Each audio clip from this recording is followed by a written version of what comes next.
अस्सलाम वालेकुम स्टूडेंट्स, मैं हूं अब्दुल कुद्दूस बेग, आपका फिजिक्स टीचर।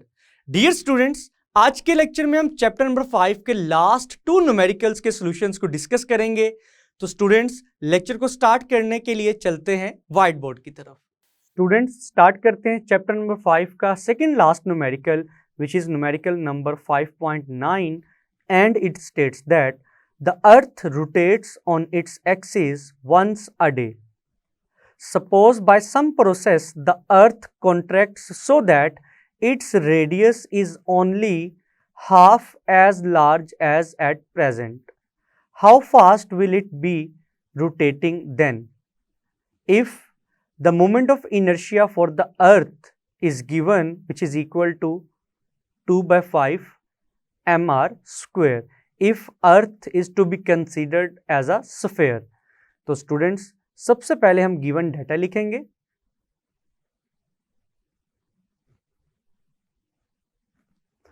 तो स्टूडेंट्स, जैसा कि स्टेटमेंट में गिवन है, firstly it is mention that कि अर्थ अपने एक्सिस के गिर्द एक रोटेशन एक दिन में कंप्लीट कर रही है। तो हम लिख सकते हैं कि firstly the time period of the earth which is denoted by T1 is equal to 1 day. तो एक दिन का मतलब है students, there are 24 hours. Now students, moment of inertia of the earth is also given.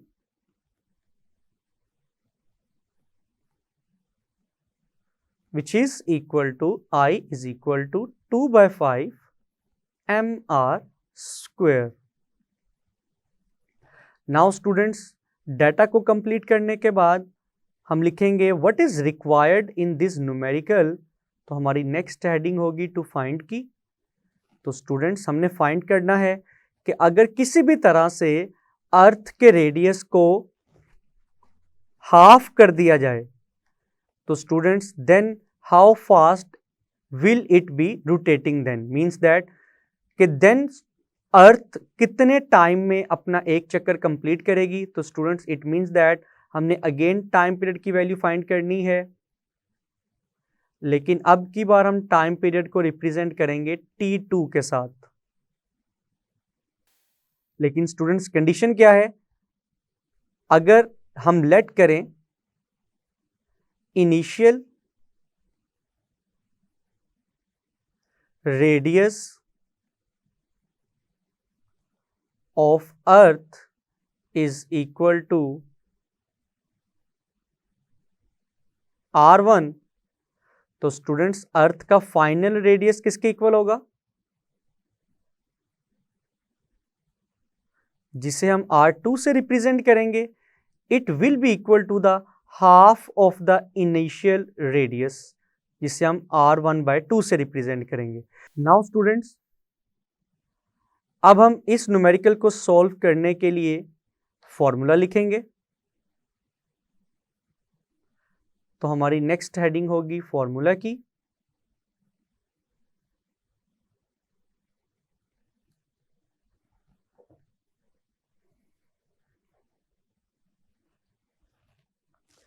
Dear students, इस numerical को हम solve करेंगे by law of conservation of angular momentum. तो हम लिखेंगे by law of conservation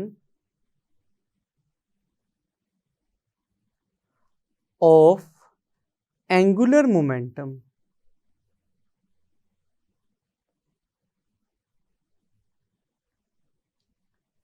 अगर हम टू सिचुएशंस लेट करें तो स्टूडेंट्स, फॉर एग्जांपल, जब अर्थ का रेडियस r1 था तो उसका एंगुलर मोमेंटम होगा L1 के इक्वल.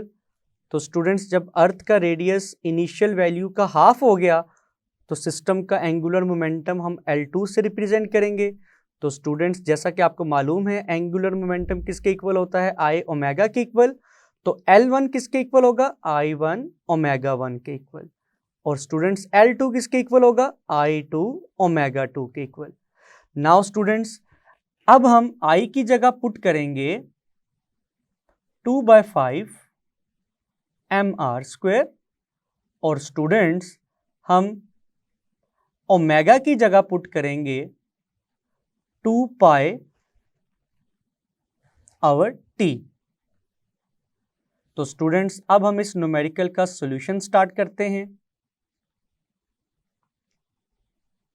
तो स्टूडेंट्स इस इक्वेशन को हम इक्वेशन नंबर 1 कह सकते हैं। हम अब लिखेंगे फ्रॉम इक्वेशन 1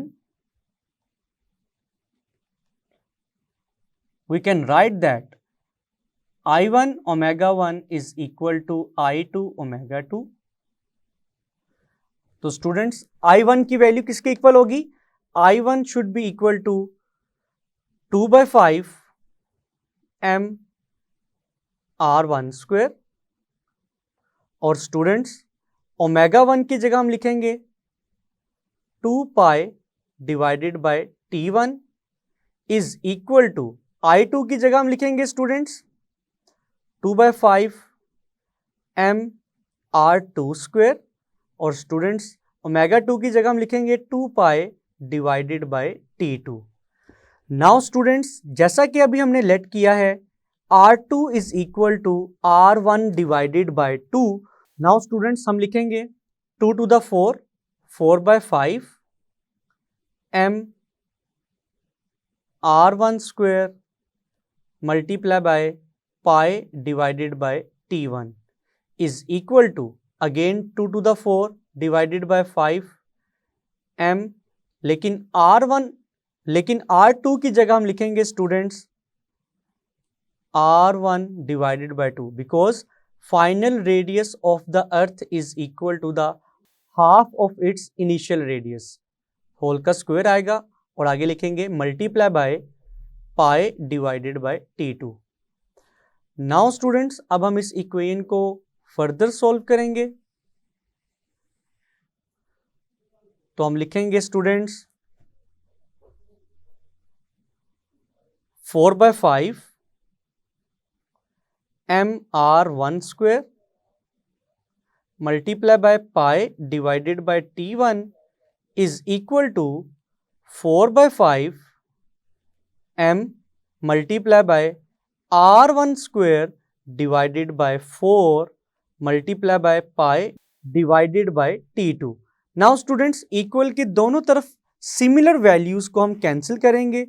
तो स्टूडेंट्स 4/5 से कैंसिल होगा, R1 स्क्वायर से कैंसिल होगा, m से कैंसिल होगा और स्टूडेंट्स पाई से कैंसिल होगा। तो स्टूडेंट्स रिमेनिंग वैल्यूज क्या आएंगी? रिमेनिंग वैल्यूज आएंगी इक्वल की लेफ्ट हैंड साइड पे वैल्यूज आएंगी 1 divided by T1 should be equal to 1 divided by 4 times T2।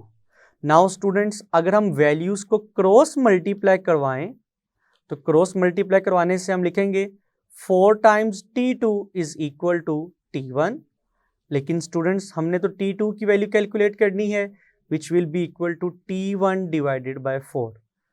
Now students अगर हम T1 की वैल्यू को 1 डे कंसीडर करें which will be equal to 24 hours, जो कि अर्थ की एक रेवोल्यूशन का टाइम है। तो स्टूडेंट्स T1 की जगह हम पुट करेंगे 24 डिवाइडेड बाय 4, यूनिट आएगा आवर्स। तो स्टूडेंट्स 4 6 द 24, तो T2 का फाइनल आंसर आएगा 6 आवर्स।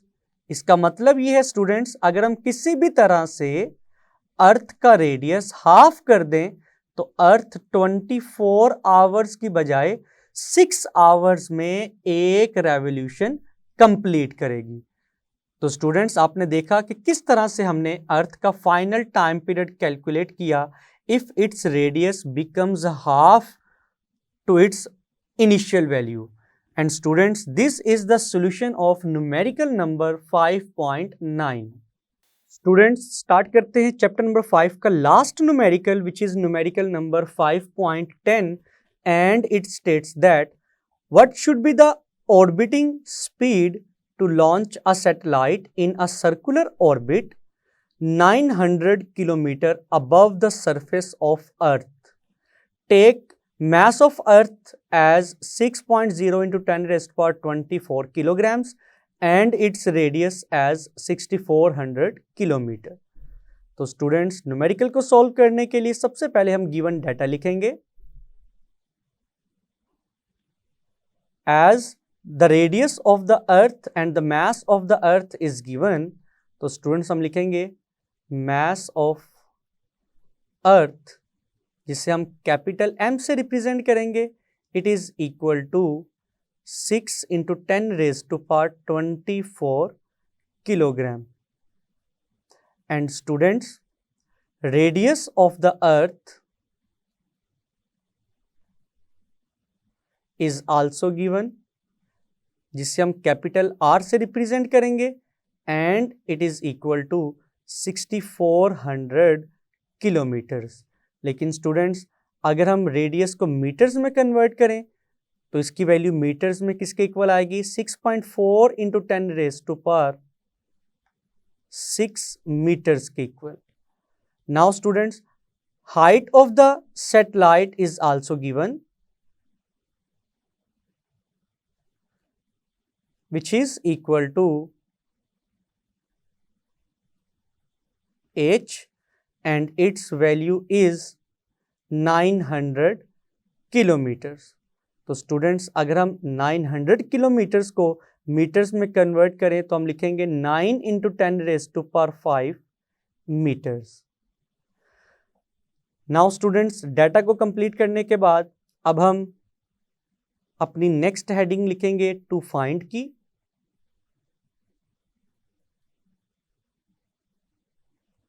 तो students what is required in this numerical, we have to find the orbital speed of the satellite.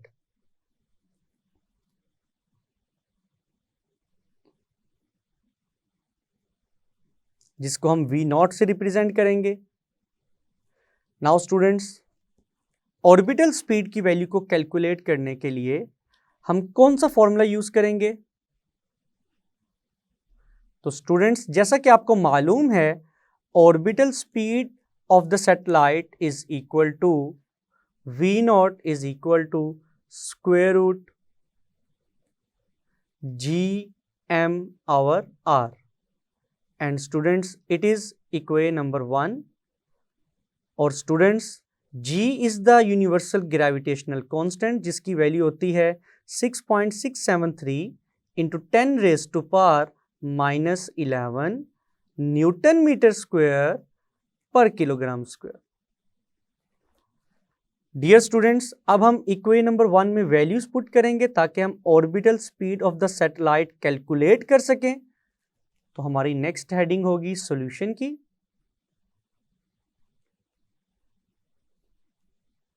तो हम लिखेंगे students from equation 1 we can write that V0 is equal to square root gm over r। Students अगर हम equation number 1 को analyse करें तो आप देख सकते हैं g की वैल्यू गिवन है, कैपिटल M की वैल्यू गिवन है, लेकिन स्मॉल r की वैल्यू गिवन नहीं है। तो स्टूडेंट्स स्मॉल r किसके इक्वल होता है? The small r should be equal to capital R plus h। तो स्टूडेंट्स स्मॉल r की वैल्यू को कैलकुलेट करने के लिए हम रेडियस ऑफ द अर्थ को ऐड करेंगे हाइट ऑफ द सैटेलाइट में, which is the height of the satellite from the surface of the अर्थ। तो स्टूडेंट्स r की वैल्यू है 6.4 into 10 raised to power 6 meters plus height की वैल्यू है 9 into 10 raised to power 5 meters। तो finally small r की value आएगी R is equal to 7.3 into 10 raised to power 6 meters। Now students अब हम equation number 1 में values put करेंगे। तो हम लिखेंगे V0 is equal to square root G की वैल्यू आएगी 6.673 into 10 raised to power -11 newton metre square पर kilogram square multiply by the mass of the earth which is equal to 6 into 10⁻24 kilograms. और students denominator में हम लिखेंगे small r की value which is equal to 7.3 into 10⁻6 metres. Now students अगर हम इन values को मल्टीप्लाई और डिवाइड करवाएं तो स्क्वायर रूट के अंदर हमारी वैल्यू क्या आएगी? It will be equal to 54.4 into 10⁻6। और स्टूडेंट्स अगर हम यूनिट की बात करें तो हमारे यूनिट्स आएंगे मीटर स्क्वायर पर सेकंड स्क्वायर के इक्वल। नाउ स्टूडेंट्स अगर हम 54.4 इंटू 10⁻6 का स्क्वायर रूट फाइंड करें तो ऑर्बिटल स्पीड का फाइनल आंसर आएगा 7.4 इंटू 10⁻3 मीटर्स पर सेकेंड। तो स्टूडेंट्स अगर हम प्रीफिक्स यूज करें तो जैसा कि आपको मालूम है 10⁻3 किसके इक्वल होता है? किलो के इक्वल। तो ऑर्बिटल स्पीड का फाइनल आंसर किलोमीटर पर सेकेंड में किसके इक्वल आएगा? 7.4 किलोमीटर पर second. And students this is the final answer for the orbital speed of the satellite which is equal to 7.4 kilometer per seconds. And students this is the solution of numerical number 5.10. जी students जैसा कि आपने देखा कि आज के lecture में हमने चैप्टर नंबर 5 के लास्ट 2 न्यूमेरिकल्स के सॉल्यूशंस को डिस्कस किया। तो मैं उम्मीद करता हूं कि आज के दोनों न्यूमेरिकल्स आपको बहुत अच्छे से समझ आए होंगे। इनको अच्छे से प्रिपेयर कीजिएगा। अपना ख्याल रखिएगा। अल्लाह हाफिज।